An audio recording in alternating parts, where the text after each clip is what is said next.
오늘부터 요한 1서를 묵상합니다. 요한 1서의 저자는 사도 요한입니다.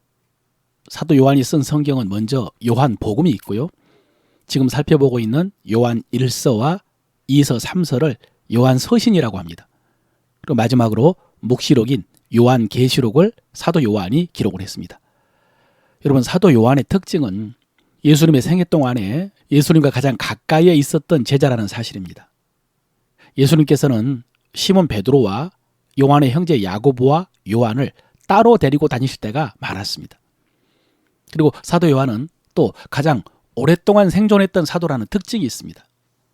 다른 사도들이 복음을 전하다가 일찍 순교를 했습니다마는 사도 요한은 90세를 넘게 살다가 자연사했다고 전해집니다. 그 이유에 대해서 많은 사람들이 사도 요한이 예수님으로부터 어머니 마리아를 부탁받았기 때문이다 라고 하는데 일리가 있는 주장인 것 같습니다. 그래서 사도 요한이 이렇게 오랫동안 살았기 때문에 바울이나 베드로가 사역했던 때와는 다른 시대를 살았는데요. 그 중에 하나가 영지주의라는 이단이 교회에 위협이 되는 그런 시대를 살았다는 것입니다. 바울이나 베드로가 사역할 때도 유대주의, 율법주의 등의 이단이 있었지만 사도 요한이 사역했을 때 그때 영지주의가 기승을 부리던 때였습니다. 여러분, 영지주의는 문자적으로는 영적 지식을 강조하는 이단이라고 할 수가 있는데요.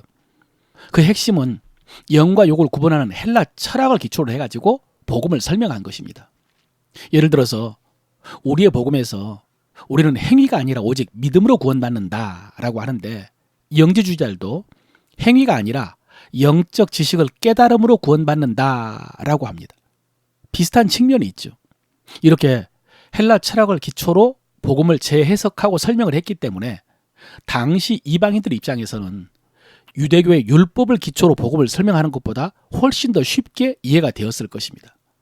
그런데 문제는 그런 철학적인 기초로 복음을 설명하는 데 그치지 않고 반대로 그 철학에 맞춰서 복음을 변질시킨 것입니다.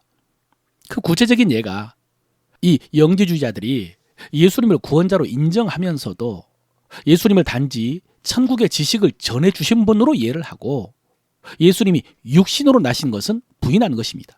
왜냐하면 헬라 철학에서는 육신이 악하다고 규정을 했기 때문입니다.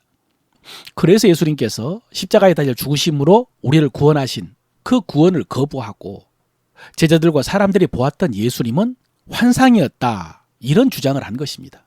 그들이 악하다고 주장하는 육신으로 인해서 예수님께서 구원을 이루신 것을 인정할 수가 없었던 것입니다. 나중에 요한일서 2장 19절에 보면은 이런 영지주의자들이 우리에게서 나갔다라고 했습니다. 우리에게서 나갔다.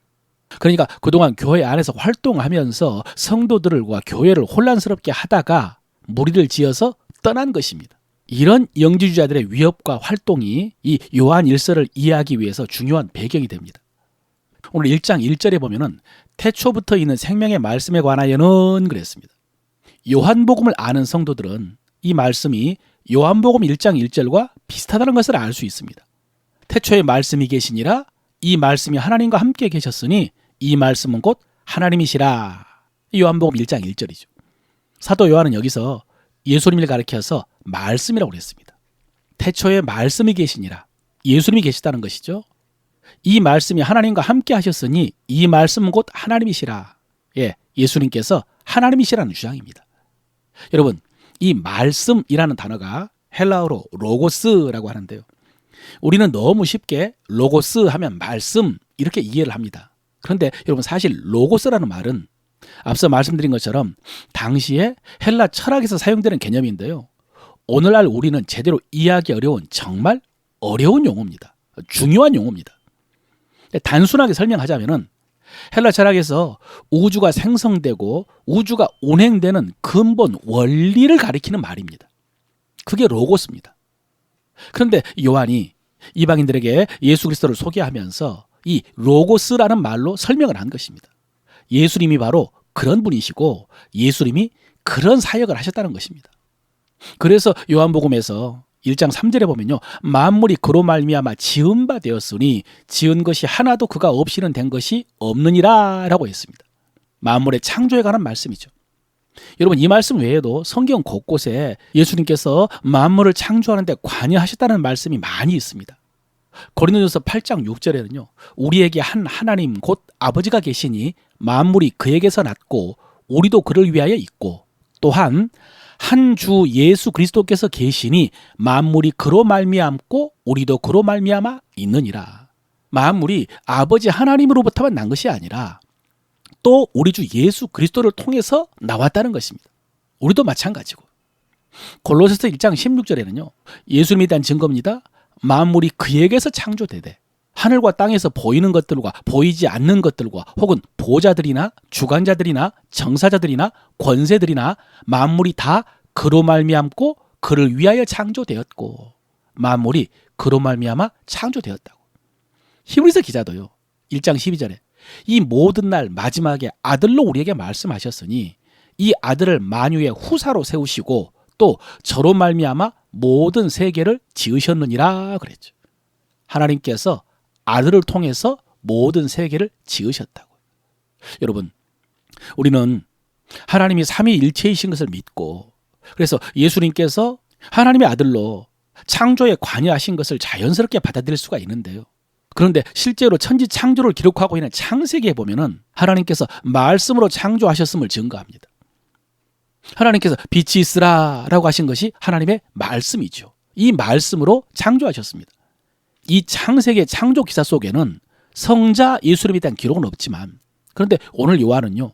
로고스라는 헬라 철학의 개념과 하나님께서 말씀으로 천지를 창조하셨다는 그 창세기의 기록을 연결해가지고 예수님을 로고스로 소개한 것이고 오늘날 성경을 번역하면서 그 로고스를 말씀으로 번역한 것입니다. 그런데 여러분 이것은 너무나 적절한 번역입니다. 우리가 삼위일체라는 하나님의 속성 속에서 성자 예수님의 존재를 정확하게 이해하는 것은 불가능하지만 요한이 설명한 것처럼 성자 예수님을 로고스, 말씀으로 이해를 하고 하나님께서 말씀을 통해서 천지를 창조하신 것과 이 말씀이 육신이 되어 이 땅에 오신 분이 예수님이라는 것을 우리가 그대로 받아들일 수 있기 때문입니다.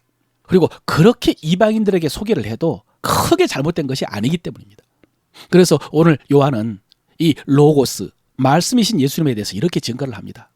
태초부터 있는 생명의 말씀에 관하여는 우리가 들은 바요, 눈으로 본 바요, 자세히 보고 우리 손으로 만진 바라. 이 영원한 생명을 우리가 보았고 증언하여 너희에게 전하였노니 이는 아버지와 함께 계시다가 우리에게 나타내신 바 된 이시라.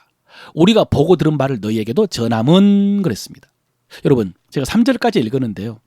들으면서 느껴지는 것이 무엇입니까? 반복된 말씀, 강조하고 있는 말씀이 무엇입니까? 우리가 눈으로 보고 귀로 들었고 손으로 만졌다는 것입니다. 이렇게 우리가 직접 경험한 예수님을 너에게 전한다 이것입니다. 여러분 이 말씀은 앞에서 설명한 대로 영지주의자들의 주장에 대한 반증입니다. 그들은 예수님이 육신으로 오신 것을 부인했다고 했습니다. 예수님께서 육신으로 십자가에서 이루신 역사를 부인했습니다. 그들이 전통적으로 배워온 철학에는 육은 약하다고 했기 때문입니다. 그런데 그 육신, 몸이 십자가에 달려 우리를 구원했다고 하니까 인정할 수가 없었던 것입니다. 그런데 여러분, 우리 복음에는 예수님이 육신으로 오신 것이 핵심입니다. 복음의 핵심입니다. 예수님은 하나님의 아들이라는 신성만 있는 것이 아니라 육신으로 태어나신 인간이셨다는 것이 또한 복음의 핵심입니다. 왜냐하면 그래야 완전한 구원을 이룰 수 있기 때문입니다. 예수님이 우리를 구원하신 것은 예수님의 가르침으로 인해서가 아니라 십자가 대속을 통해서이기 때문입니다. 그래서 요한이 우리가 보았다고, 들었다고, 만졌다고 증언을 한 것입니다. 여러분, 성경에서 이 예수님의 인성에 대해서 말씀하실 때에 우리에게 주신 교훈은 그래서 주님께서 나를 아신다는 것입니다.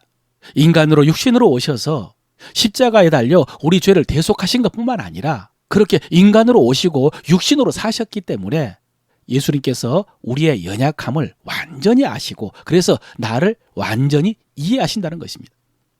그래서 오늘 3절에 보면은 우리가 보고 들은 바를 너희에게도 전함은 너희로 우리와 사귐이 있게 하려 함이니 우리의 사귐은 아버지와 그의 아들 예수 그리스도와 더불어 누림이라 라는 말씀이 있는데요.